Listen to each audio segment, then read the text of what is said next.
France 5. Je ne suis pas fâché d'être évêque en Chine, parce qu'il faut lutter contre le gouvernement. Entre communisme et catholicisme, il faut choisir son culte. 30 ans durant, j'étais pépé, je suis puissant. Après 27 ans de captivité, Monseigneur Tin Muxian témoigne. Chemin de Croix en Chine, vendredi à 15h50. Et c'est sur France 5.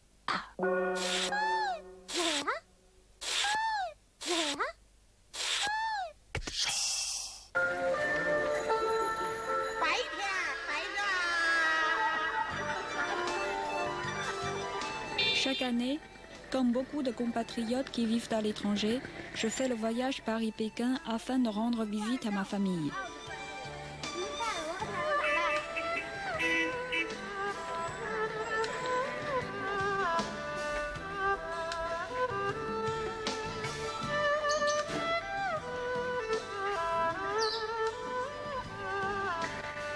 Du côté maternel, ma grand-mère Tian Haiti, âgée de 86 ans, m'attend aujourd'hui dans sa maison de Shanghai.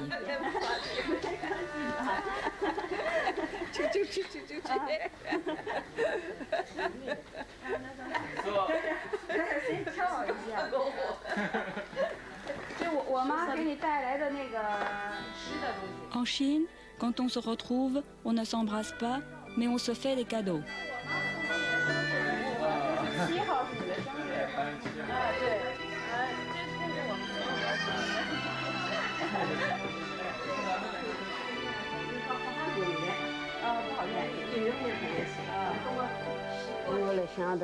Je suis née à la campagne. J'étais la plus petite de la famille. Quand ma mère m'a mise au monde, elle avait 44 ans. J'ai amené avec moi des photos de mes deux enfants en bas âge, Shan et Yang. Ils sont trop jeunes pour supporter le voyage en train de Pékin à Shanghai. Ils sont restés près de ma mère dans la capitale. Aussi loin que je m'en souvienne, j'ai toujours vu ma grand-mère prendre la vie du bon côté, même au fil des jours les plus sombres. Ma grand-mère a été fiancée dès l'âge de 5 ans à un petit garçon du voisinage, Shi Bingquan, à l'époque âgé de 7 ans. Ce sera mon grand-père. Elle épouse dans sa 16e année et l'accompagne au Japon, où mon grand-père est allé s'initier aux techniques mécanisées de l'impression sur soie. De retour en Chine, mes grands-parents fondent une famille et s'installent à Shanghai pour ouvrir 2 usines textiles. Ils mènent une existence aisée et s'installent dans une belle maison proche du Bund et du fleuve Huangpu, construite dans le style traditionnel des vieilles demeures shanghaïennes. Dès l'arrivée au pouvoir de Mao Zedong en 1949, mon grand-père est classé dans la catégorie des capitalistes nationalistes. Mes grands-parents s'efforcent de s'adapter à la nouvelle République, mais un jour, leur vie paisible est emportée par le mouvement de la Révolution. Un matin, les camions des révolutionnaires s'arrêtent devant le domicile de mes grands-parents. Ils sont venus. Ils ont fouillé la maison. Ils ont tout saisi. Ils faisaient ça à toutes les familles capitalistes. Nous étions honnêtes. Le grand-père avait tout déclaré aux unités de travail. Il est parti à l'usine. Il était 10 heures du matin. Et les camions sont arrivés. Ils ont fouillé la maison. Des hommes entrent violemment.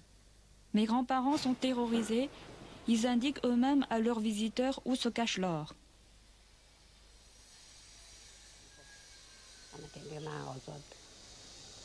On ne leur a rien caché.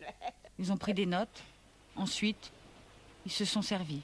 Ils ont pris l'or, à peu près 20 kilos d'or. Ton grand-père n'était pas du tout content. En y repensant aujourd'hui, il était très en colère. Très triste aussi.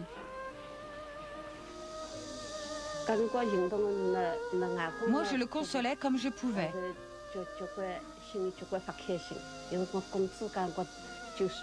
Je lui disais, ne sois pas triste. Regarde. On a encore tous nos enfants.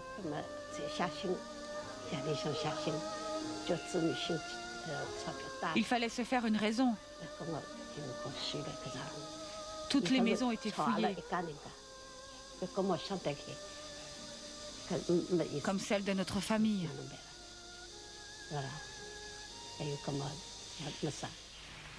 En 1989, mon grand-père rejoint les Sources jaunes. Ma grand-mère n'a pas souhaité que l'urne funéraire soit abritée dans la maison familiale. Elle a préféré une sépulture à Suzhou, au cœur même de la nature, afin que l'âme de mon grand-père puisse rejoindre en paix le monde souterrain des eaux, qui en Chine est aussi le pays des morts.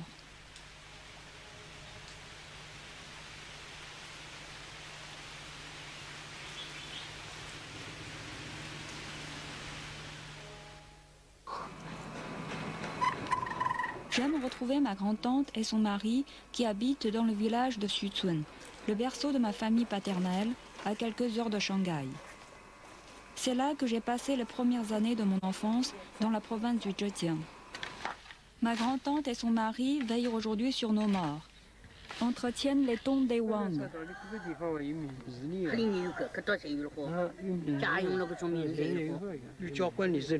Les ancêtres avant étaient enterrés ailleurs. On a déplacé les ossements et on les a enterrés ici. À la place de l'ancien cimetière, ils ont construit une usine sidérurgique. Ici, il y a plusieurs ancêtres. Tes grands-parents et tes arrière-grands-parents, qui sont là-bas, un peu plus loin. Mais on ne peut pas y aller maintenant, il y a trop d'herbes. Oui, on ne peut pas y aller maintenant, il y a vraiment trop d'herbes. L'enracinement de la famille dans un terroir est entretenu par le culte des ancêtres. On brûle du papier monnaie, on fait des offrandes et on allume de l'encens sur les tombes plusieurs fois par an en respectant le calendrier traditionnel chinois. À Xuzun, la vie est toujours la même qu'autrefois. Les femmes nettoient le coton à la maison pour préparer des couvertures pendant que les hommes travaillent dans les champs. Ma grand-tante et son mari sont à la retraite. Ils font partie des rares bouddhistes pratiquants du village. Plusieurs fois dans la journée, ils prient pour la famille, méditent devant le panthéon de leur divinité, en respectant scrupuleusement les pratiques et l'enseignement du Bouddha.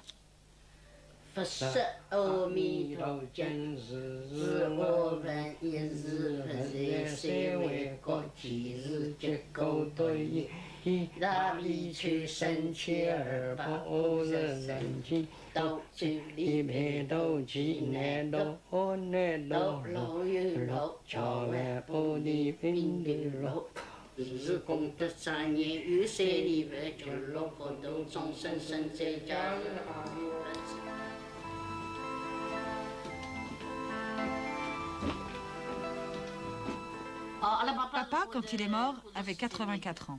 Maman, elle est morte à l'âge de 78 ans.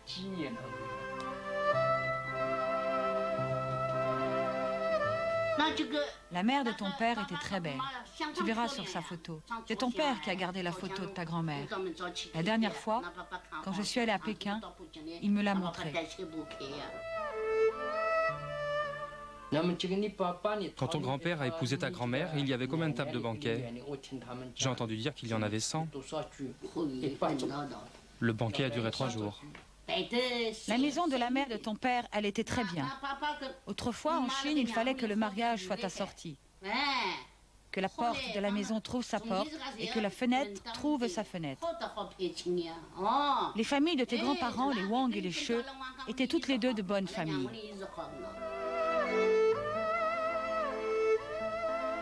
La mère de ton père est arrivée ici en palanquin. Dis-moi, hein, autrefois, qui pouvait avoir un palanquin, hein? Le mariage de mes grands-parents ne dure que le temps d'un printemps. Du côté paternel, ma grand-mère est foudroyée par la tuberculose, à peine âgée de 20 ans.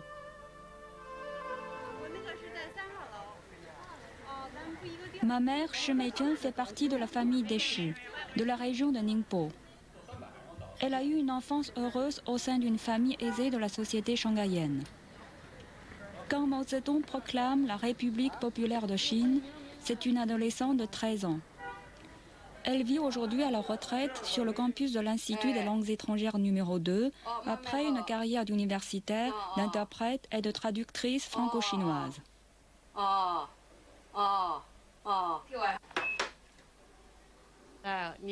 Vous voyez là une photo de mon père.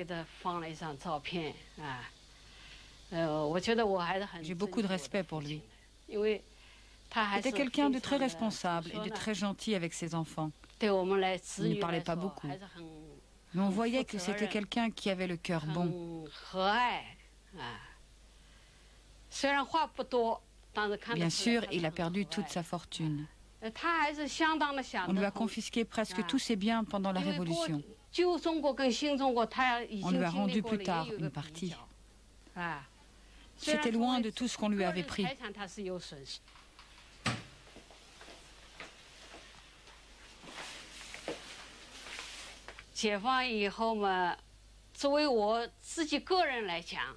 Après la libération en 1949, mon destin a changé.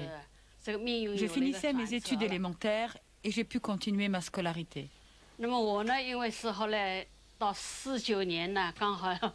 plus tard, je suis allée à l'université.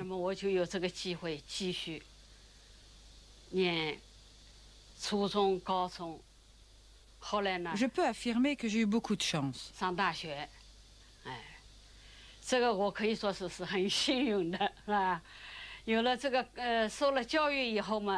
Je n'ai plus fait partie de ces femmes dont l'horizon de vie se limitait au respect des beaux-parents,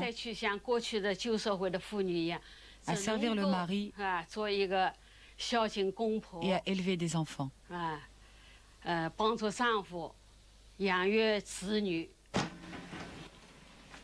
Ma mère a été traductrice à l'UNESCO et interprète de chef d'État. C'est aussi une féministe. En 1975, elle fait partie des 10 femmes de la délégation chinoise qui participent au Congrès mondial des femmes à Mexico. C'est elle qui a commencé à traduire en Chine, il y a quelques années, l'œuvre du marquis de Sade. Il y en a une vingtaine.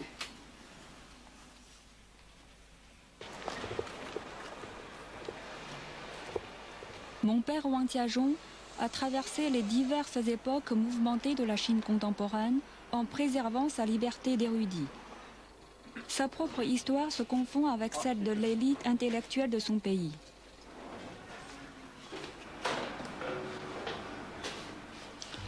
Mon père est un lettré à la retraite. Il aime évoquer son enfance et rassembler ses souvenirs d'une aventure peu commune. Je suis né en 1932.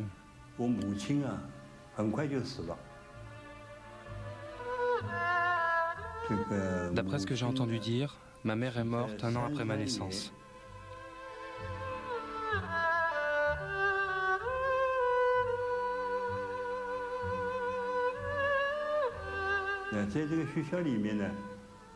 C'est au lycée que j'ai rencontré ta mère, chez Menzen.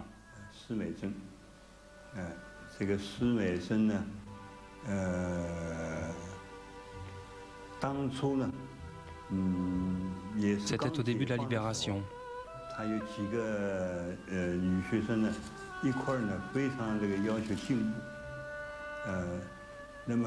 Elle faisait partie d'un groupe de filles progressistes.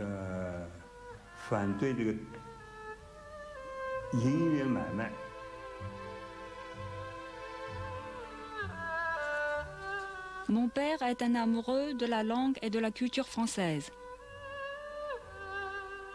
Il est notamment le traducteur de François Mauriac. Au cours de sa carrière, il a gravi un par un tous les échelons de la hiérarchie de la société communiste. Il séjourne plusieurs années en Tunisie et en France, enseigne à la Sorbonne et co-dirige l'Institut des langues de Pékin et se met au service du Premier ministre de Mao Zedong, Zhou Enlai.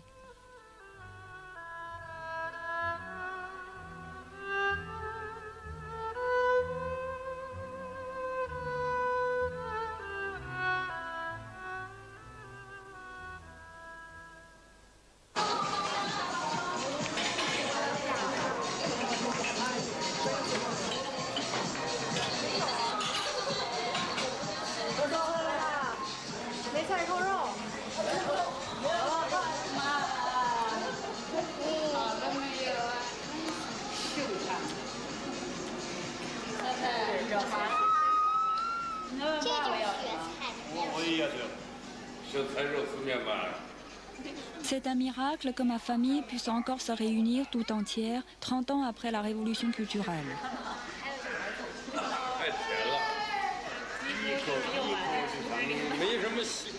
Nous avons eu beaucoup plus de chance que d'autres familles qui ont été détruites ou marquées à jamais par le malheur.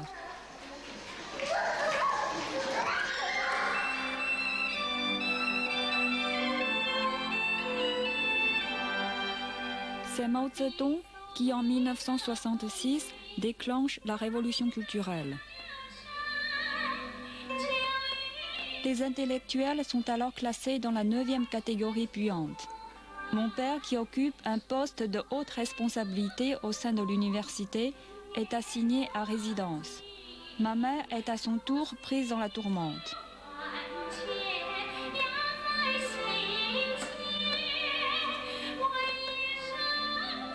L'année qui suit celle de ma naissance, mes parents sont expédiés hors de Pékin dans un camp de rééducation par le travail où les conditions de vie sont extrêmement rudes.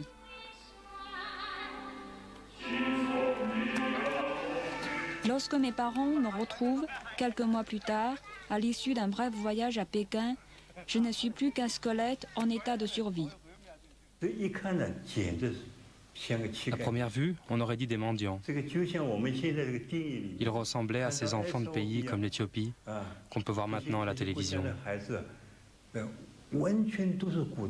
Ils n'avaient que la peau et les os. Aucune chair sur le corps. Ping avait la diarrhée, mais aussi des sortes de furoncles sur la tête. On l'avait complètement rasée. Elle était très très maigre. Son état était alarmant. Lorsque je suis venue voir Wang Ping, sur le moment, je n'ai pas reconnu. Elle avait des croûtes partout. On l'avait totalement rasée. On aurait dit un petit garçon. Je ne la reconnaissais pas. Je demandais « Où es-tu, Wang Ping ?» On me répondait qu'elle était sur ce lit. Je la regardais et je ne la reconnaissais pas. Elle était si maigre, si maigre.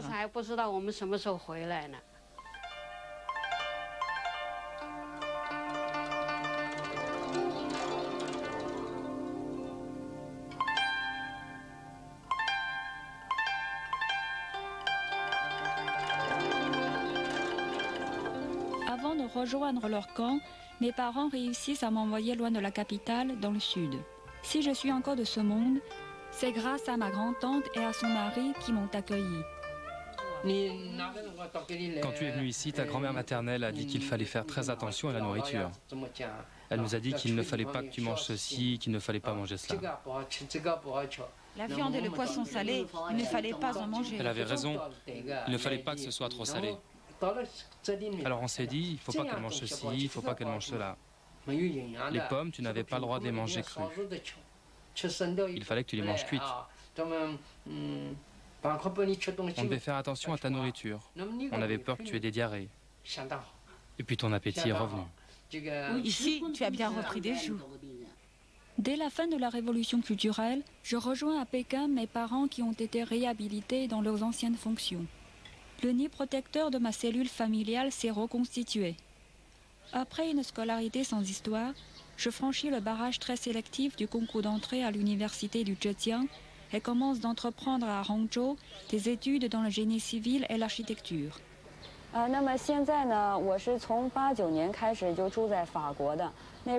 partir de 1989, j'ai commencé à vivre en France. Je vis donc coupée de ma famille.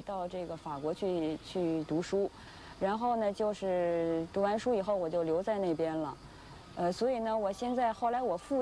France, mes proches me manquent beaucoup, mais aussi l'ambiance générale en Chine, toujours très animée, et la gentillesse des gens.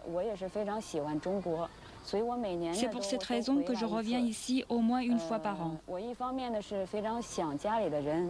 另外一方面呢，也是非常喜欢，就是在中国呀，这个气氛呀都非常热闹，人们也是非常的热情。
À Xuchun, je suis toujours la petite sœur pékinoise du village.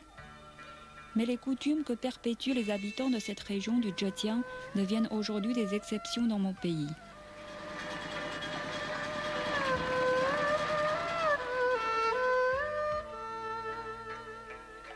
Je crains que le village ne doive quitter sa douceur de vivre pour se confronter au rythme accéléré de la Chine moderne. Mais peut-être que bientôt plus personne n'ira pêcher avec un panier en bambou des petits crabes à la rivière.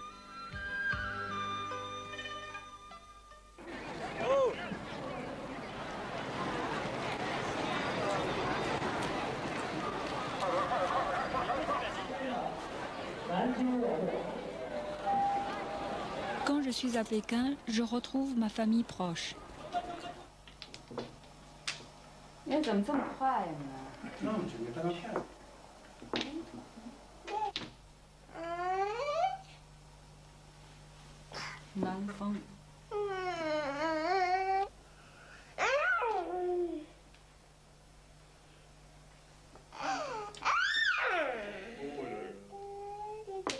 Une tradition familiale immuable en Chine, c'est celle du mahjong.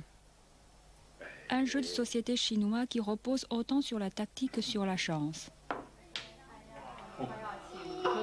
Mon frère Rong et ma belle-sœur Xia sont de vrais champions. Nous nous amusons à nous plumer les uns les autres, mais les sommes perdues ne sont jamais très importantes.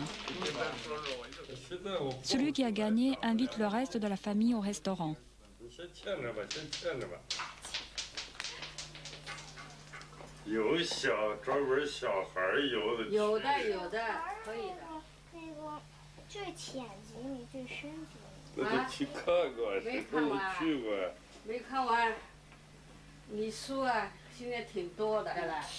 Dans ma famille, c'est ma mère qui s'occupe de ma nièce en semaine. Elle la conduit à l'école, lui prépare ses repas et lui fait répéter ses leçons.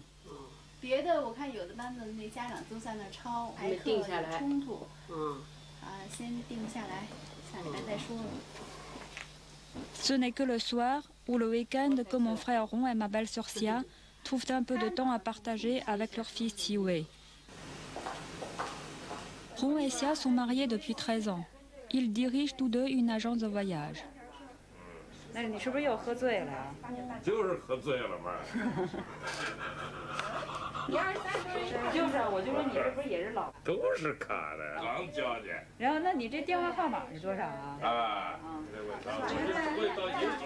Rong et Xia gagnent mieux leur vie en travaillant dans le secteur privé que mes parents qui étaient fonctionnaires. Mais dans leur vie, ils ne peuvent compter que sur leurs propres forces. C'est pourquoi une partie importante de leurs revenus se capitalise dans un fonds d'assurance de retraite.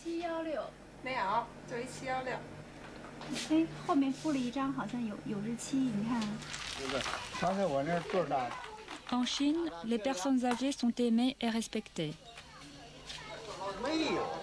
Elles vivent leurs vieux jours avec tranquillité et sagesse. Presque toutes reçoivent une petite retraite de leurs unités de travail, mais pour combien de temps? Pour l'instant, elles doivent surtout compter sur la solidarité familiale pour survivre. Avec mon frère et ma belle-sœur, nous nous sentons totalement responsables des vieux jours de nos parents. Nous partageons les mêmes valeurs confucéennes de piété familiale et de respect des anciens. Mais que vont devenir ces valeurs dans la Chine de nos enfants? La tradition ne va pas changer d'ici plusieurs décennies. La loi est très claire. Il est inscrit dans la Constitution que les enfants ont le devoir d'assurer la subsistance des parents.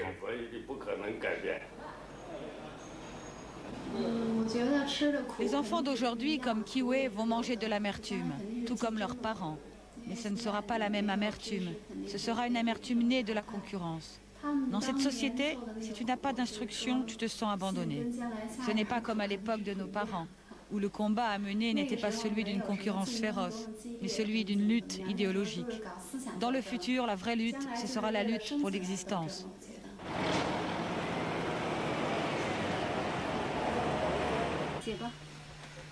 Tsiwei est âgé de 8 ans. Mon frère et ma belle-sœur n'ont eu à ce jour qu'un enfant. Et Tsiwei a été un enfant désiré. Respecter les directives du planning familial n'a jamais été un problème pour eux. Ma nièce est l'objet de toutes les attentions, car c'est sur elle que repose une partie de l'avenir de la famille.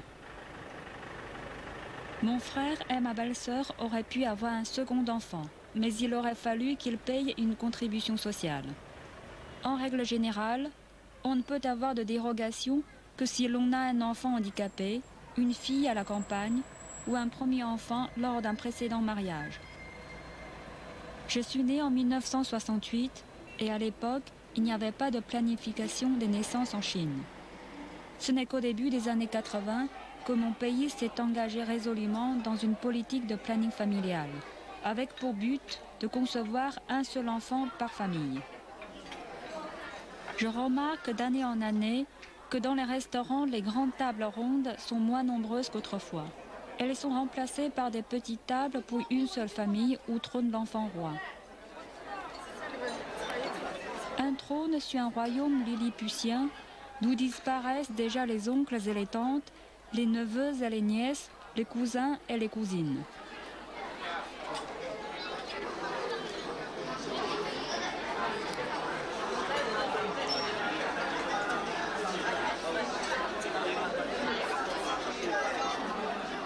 Cette année, le cercle de notre grande famille s'est élargi avec la venue au monde de Kwang Zekai, le fils de ma cousine Liu Ping et de mon cousin Kwang Haitong.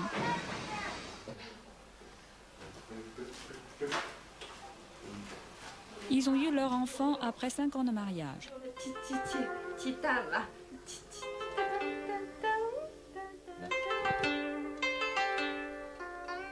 En Chine, le choix du nom de l'enfant occupe la famille entière. Un vrai casse-tête pour ma cousine Liu Ping. Pour choisir le nom de notre enfant, nous avons demandé à quelqu'un de faire son horoscope. Notre fils est né l'année du dragon. Mais d'après les tables anciennes, il lui manque un métal, l'or, et un liquide, l'eau. Nous avons alors décidé de l'appeler Guang Zekai, en rajoutant à son nom les éléments de l'eau et de l'or.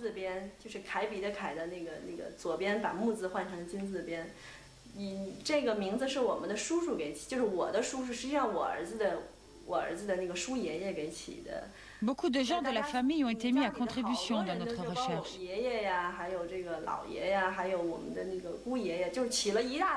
Le grand-père paternel, sa mère et sa sœur. Le grand-père maternel. Finalement, c'est mon oncle paternel qui a trouvé le nom.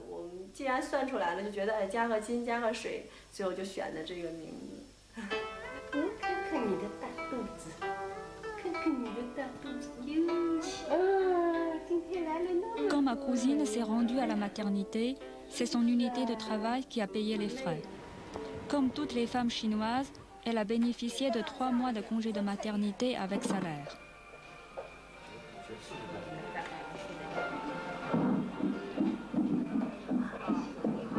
Je ne comprends pas comment on peut encore parler en Occident de l'infanticide des petites filles en Chine.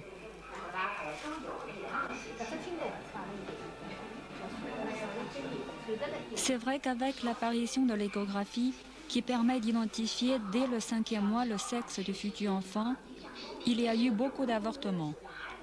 Mais aujourd'hui, les médecins n'ont plus le droit de préciser le sexe de l'enfant avant la naissance. Et ce type d'avortement a quasiment disparu. Le dernier recensement en Chine, en l'an 2000, montre que la répartition du nombre de petites filles et de garçons à la naissance est devenue comparable au reste du monde.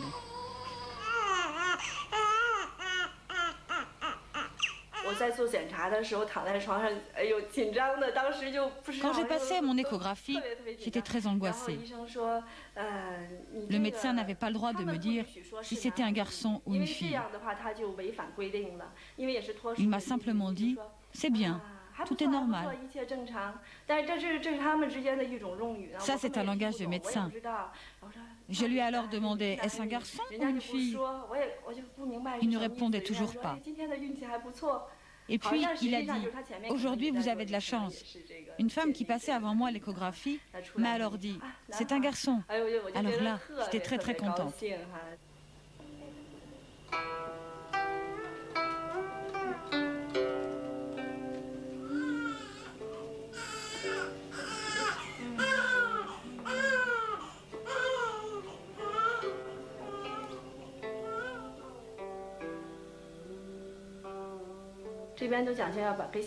Les premiers cheveux du bébé, on les appelle les cheveux du fœtus.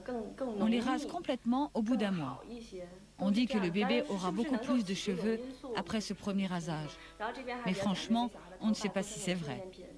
On fait des souvenirs avec ces premiers cheveux rasés, comme par exemple des pinceaux.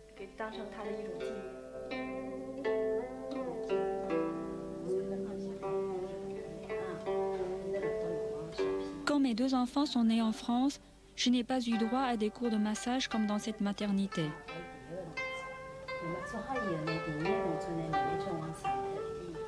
En Chine, la massothérapie pour les tout petits enfants remonte à plus de 1000 ans.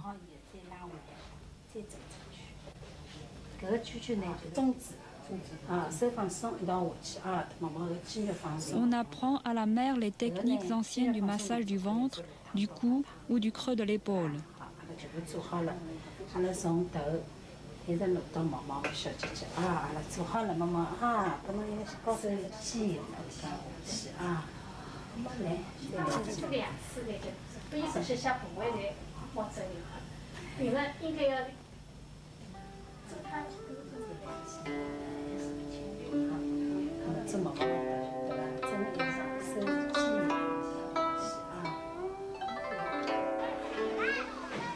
Quand j'étais petite et que j'allais m'amuser dans les parcs, il y avait toujours des ribambelles d'enfants autour des parents.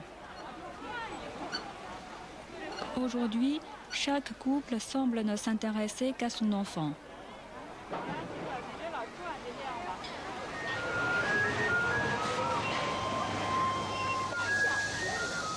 Pas étonnant que l'on appelle les enfants de cette nouvelle génération les petits empereurs. Certains d'entre eux sont scolarisés dans des établissements aux tarifs exorbitants. 500 € par mois à Pékin, l'équivalent de plusieurs mois de salaire pour un ouvrier.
Il y a encore 5 ans, je n'aurais jamais imaginé que mon frère et sa femme puissent s'acheter une voiture, passer un week-end au bord de la mer ou aller se détendre en famille dans un manège le dimanche.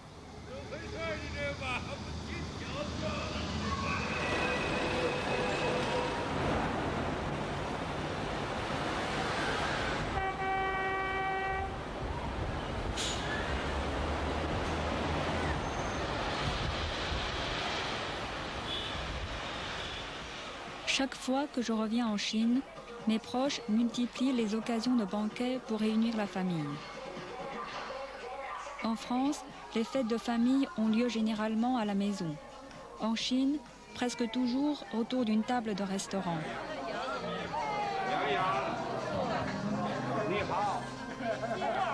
Aujourd'hui, une partie des Wang se retrouve pour célébrer l'anniversaire de mon père qui vient d'avoir 70 ans.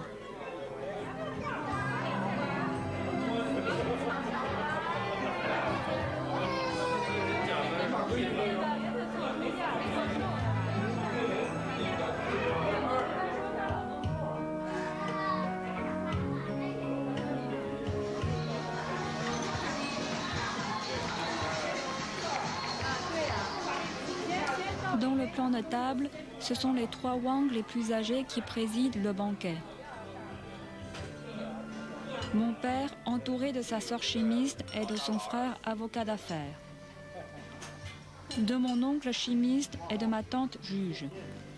Viennent ensuite les membres de ma génération, mes cousins, dont l'un travaille à Pékin dans l'informatique, l'autre qui fait ses études de droit à Manchester. Mon frère et ma belle-sœur. Enfin, la génération la plus jeune, Siwei, Shen et Yang.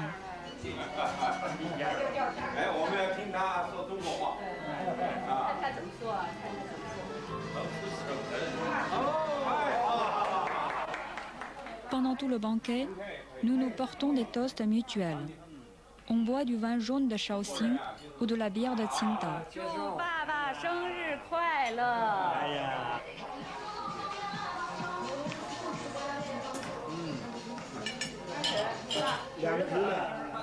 Les usages et le protocole exigent que personne n'oublie personne au cours des libations.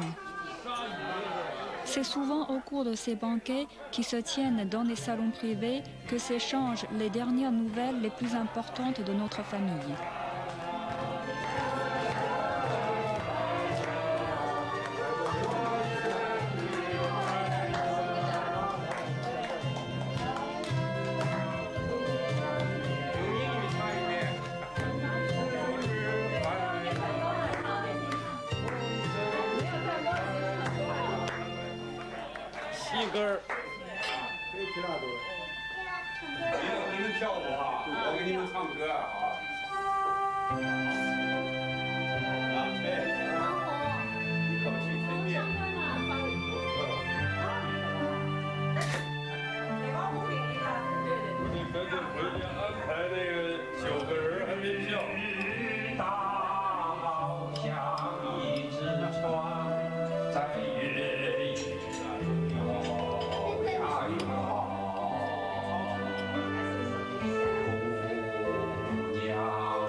Aujourd'hui, je prends un pousse-pousse pour traverser le quartier des lacs de Pékin afin de rendre visite à ma meilleure amie, Qiu Zhen.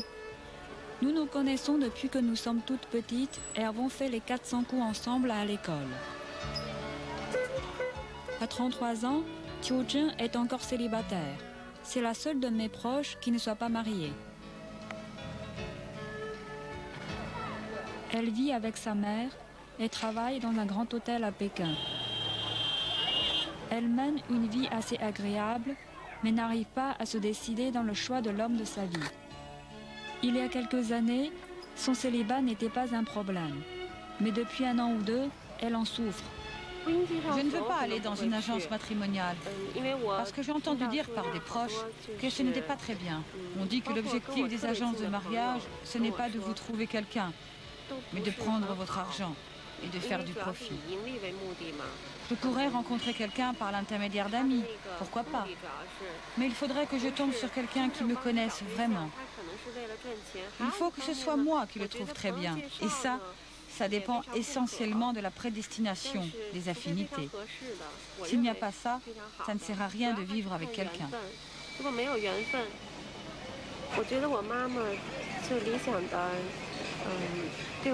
L'idéal pour ma mère serait que je trouve un homme de mon âge. Il faudrait aussi qu'il ait des diplômes. L'idéal, ce serait quelqu'un qui soit ingénieur. ou quelque chose dans le genre. En fait, quelqu'un d'assez différent des hommes que j'ai rencontrés jusqu'ici. La plupart des amis que j'aurais pu lui présenter ne rentraient pas dans ces catégories. Ou bien ils n'avaient pas de diplôme, ou bien la différence d'âge était trop grande, 7 ou 8 ans, alors que ma mère n'accepterait que 2 ou 3 ans. Le problème, c'est qu'avec le genre de personnes auxquelles pense en général ma mère, je n'ai aucune affinité. Je n'ai pas grand-chose à leur dire. En fait, le problème principal, c'est que ma mère ne veut pas que je trouve quelqu'un de trop riche. Elle pense que les personnes qui ont fait subitement fortune pourraient m'abandonner assez rapidement. Comme tu le sais, nous avons pas mal de points de divergence.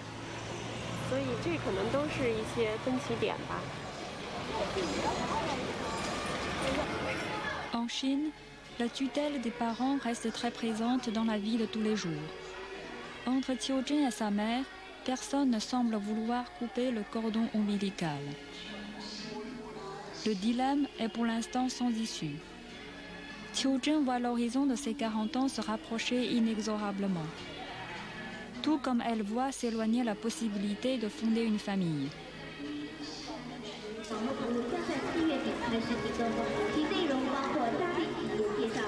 L'exode rural est un phénomène social massif en Chine. Au cours des 2 dernières décennies, plus de 100 millions de personnes se sont déplacées des campagnes vers les villes. En milieu urbain, beaucoup de gens se retrouvent déracinés et déboussolés. Dans ces conditions, fonder une famille devient parfois un enjeu difficile.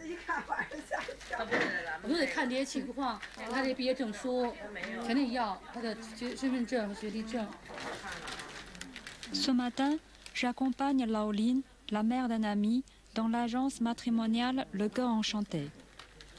Laoline vient d'inscrire son fils pour lui trouver une épouse. Elle a sélectionné elle-même dans le fichier de l'agence.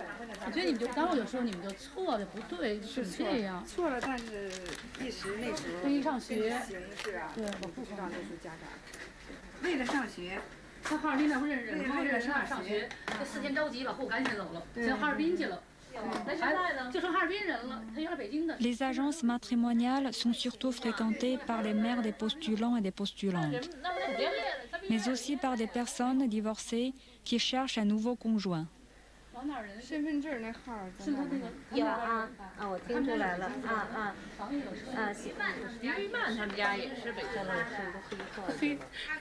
Laoline est reçue par An Xiaohong, la directrice de l'agence, une enseignante qui s'est reconvertie dans le marché lucratif de la solitude.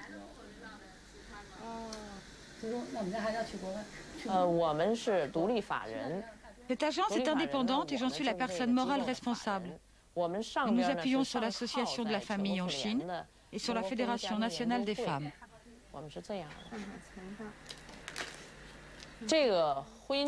L'agence a été créée il y a environ une vingtaine d'années.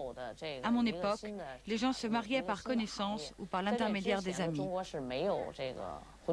Autrefois, dans la société féodale, c'était des professionnels qui arrangeaient les mariages. Les mariages étaient établis par les parents. Les futurs époux n'avaient pas le droit de se voir ni de se rencontrer. Il existe une centaine d'agences matrimoniales comme Le Cœur Enchanté à Pékin, pour plus d'1 million de candidats au mariage dans la capitale. Ici, plus de 3000 personnes se sont déjà mariées pour un coût de quelques centaines à plusieurs milliers d'euros selon les prestations.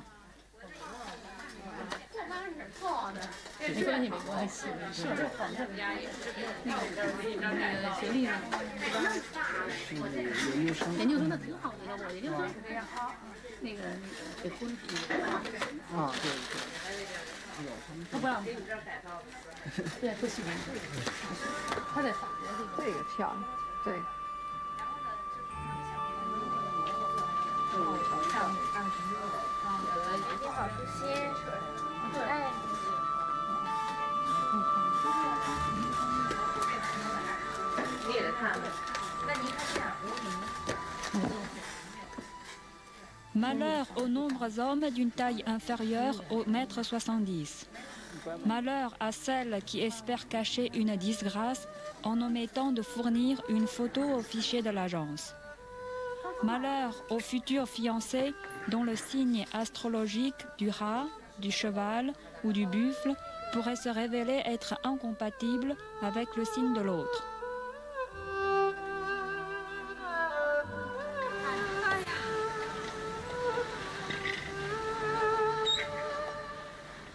Mes grands-parents se sont mariés à l'âge de 16 ans, mes parents à l'âge de 20 ans, mon frère à l'âge de 27 ans. Il y a un siècle, on se mariait encore en palanquin.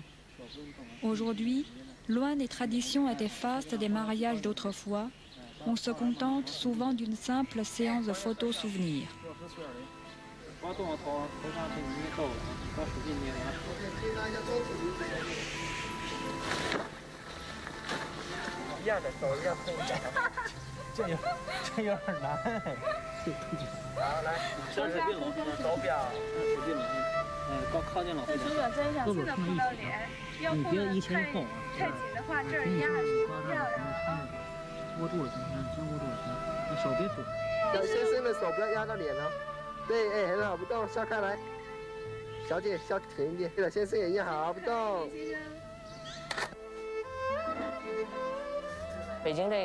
À Pékin, beaucoup de gens se marient au printemps, singulièrement autour du 2 mai. C'est l'époque où les mariés apportent des bonbons à la pelle. Tout le monde doit manger. On dit aux nouveaux clients que les bonbons portent bonheur, qu'ils ont été offerts par les gens qui ont réussi ici leur mariage, et que s'ils en mangent, ça leur portera chance à eux aussi, qu'ils trouveront quelqu'un avec qui se marier. La Chine change vite, très vite. C'est en famille qu'on se rend désormais au cabaret pour se distraire avec des shows qui n'ont rien à envier à ceux de Paris ou de Las Vegas.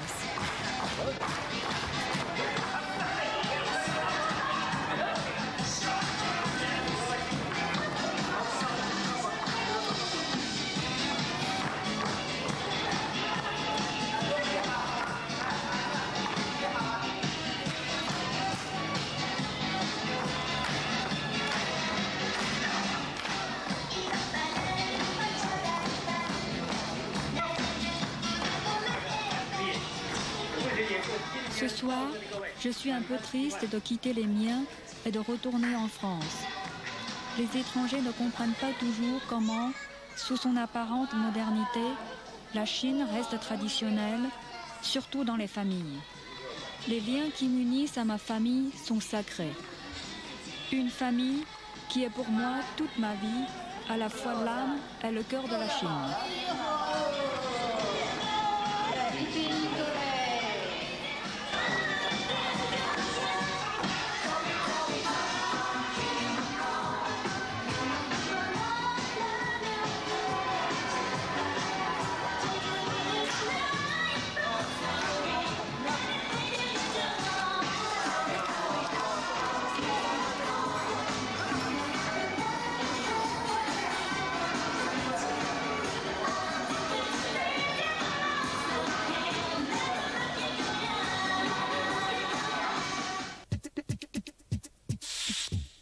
La Chine est aussi sur France5.fr.